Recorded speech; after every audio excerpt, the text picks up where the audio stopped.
The Verkari called it the Great Hunt, and for 3 centuries, it had been the galaxy's most exclusive entertainment. Only the wealthiest beings could afford to participate in stalking the most exotic prey across countless worlds. When they announced that humans would be their newest quarry, the galactic community barely noticed. After all, humans were just another primitive species, soft, slow, and without natural weapons or armor. Hunter Prime Orcs had taken over 1,000 trophies in his career. As his shuttle descended toward the hunting preserve on Kepler 442b, he reviewed the human specimens with his pack.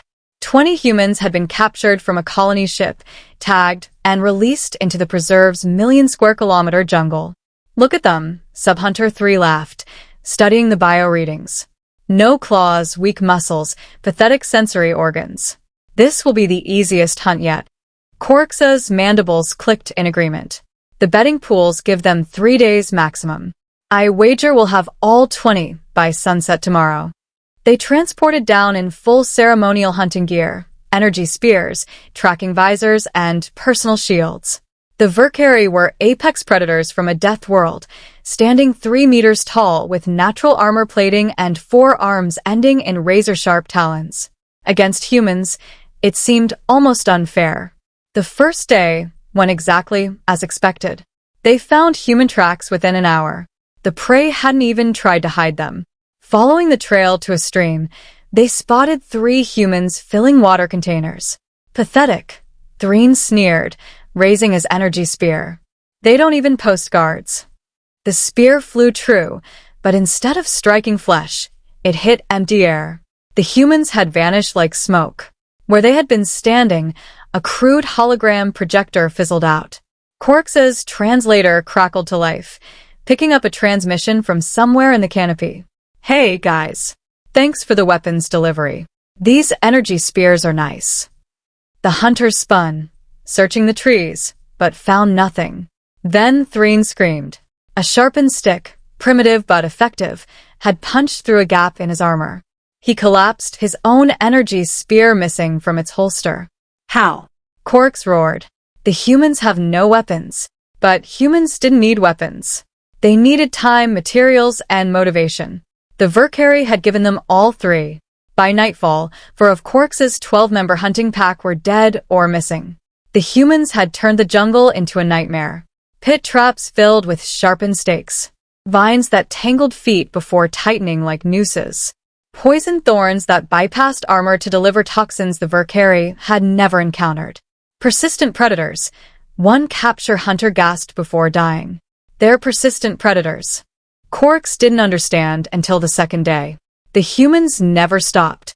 While the Verkari needed rest, the humans kept moving, setting traps, stealing equipment, and learning their enemies' weaknesses. They used the hunter's own technology against them. One human had figured out how to reprogram a tracking visor to overload, permanently blinding 3 Verkari. But it was the psychological warfare that truly broke them.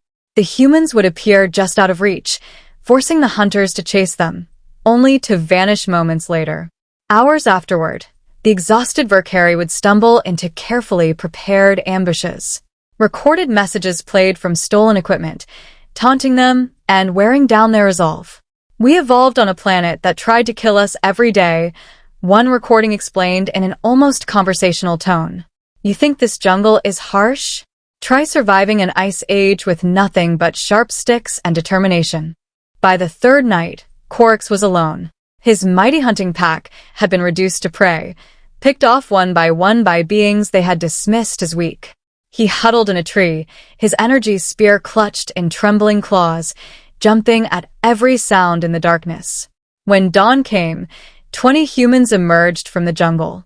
They were scratched, bruised, and covered in dirt, but every one of them was alive.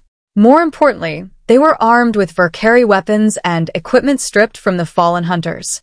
A woman stepped forward. Their leader. Orcs realized she was speaking into a captured transmitter, her words broadcasting directly to the Verkari fleet in orbit. "This is Commander Jessica Martinez. We're transmitting the biosignatures of all 12 Verkari hunters. They thought they were hunting us. They thought wrong." She paused, allowing the weight of her words to settle. Humanity has a message for anyone else thinking of making us prey. We've been hunting each other for 200,000 years. We've gotten very, very good at it. The rescue shuttle found Orcs 3 hours later. He was catatonic with fear. The humans had deliberately left him alive. It was a message far more powerful than death. The Great Hunt was abandoned that very day, and the Verkari paid massive reparations to humanity. But the greatest change was in how the galaxy viewed humans. They weren't prey. They weren't even predators in the traditional sense. They were something far more dangerous. They were survivors who had turned killing into an art form, and then chosen to set it aside until someone gave them a reason to use it again.